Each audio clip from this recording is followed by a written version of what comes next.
I woke up choking on diesel fumes, curled inside a cardboard refrigerator box behind a truck stop in Detroit, convinced the next breath might be my last. My name is now Sarah Klein, or at least that's what I've called myself for 29 years.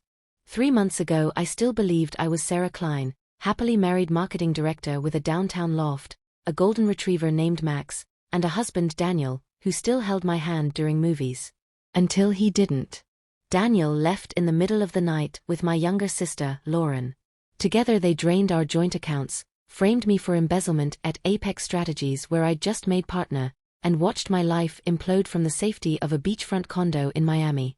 By the time the police finished questioning me, my name was poison, my credit was ash, and my car had been repossessed. I sold my wedding band for gas money that lasted 48 hours. Rock bottom isn't dramatic. It's the slow drip of realizing no one will answer your calls.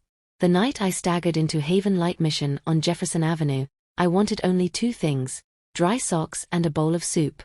The volunteer at intake, Maria Delgado, scanned my expired driver's license, then froze like she'd seen a ghost. Sarah Klein. Her voice cracked. I nodded, too exhausted to question the tremor in her hands. She bolted the front door, lowered every blind, and switched off the overhead lights until only the red exit sign glowed. Then she whispered the sentence that ripped my reality in half.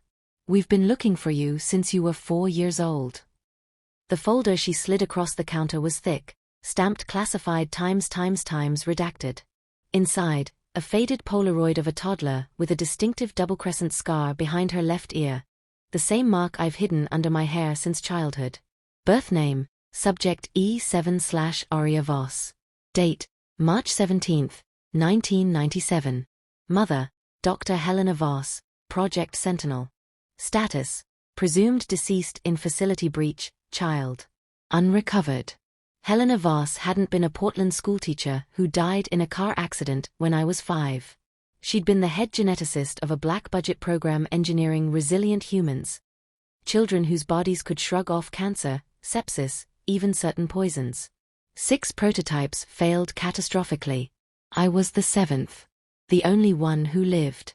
When military contractors tried to weaponize the research, Helena torched the lab, faked our deaths, and entrusted me to a childless couple with new identities. She died buying me 25 years of normal life. Normal life Daniel and Lauren had systematically dismantled. Maria's radio crackled. Confirmation received.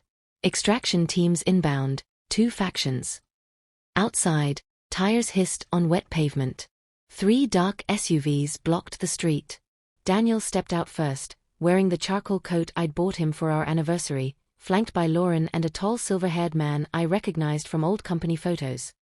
Victor Lang, CEO of Paragon Vitae, the corporation quietly resurrecting Sentinel under a shiny biotech facade. Daniel smiled the same disarming smile he'd used on our first date.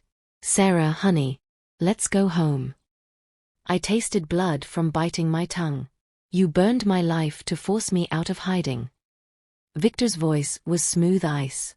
"Your cells are worth more than any stock portfolio. Think of the lives you'll save, once properly managed." Lauren stepped closer, eyes wet.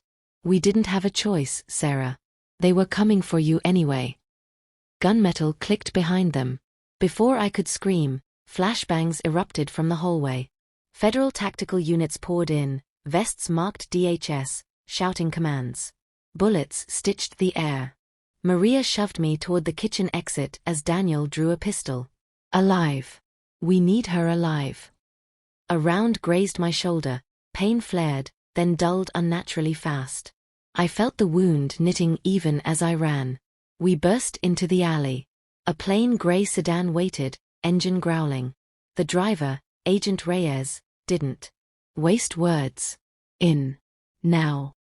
We peeled out as sirens swallowed the gunfire behind us. In the safe house 3 hours later, a medic stared at my shoulder in disbelief. The graze was already a faint pink line. Reyes leaned against the wall. "Your mother gave you the one thing they could never mass-produce, freedom from their control. They want that freedom bottled and sold." I looked at the city lights bleeding across the rain-streaked window. "They took my husband, my sister, my name," I said quietly. But they didn't take what she died to give me. I turned to Reyes. I'm finished disappearing. A ghost of a smile touched his face. Good. Because the hunt isn't over. It's just changed owners. Somewhere in the dark, I knew Daniel was still searching, terrified, for the woman he thought he'd broken. He was about to learn I was never the fragile one.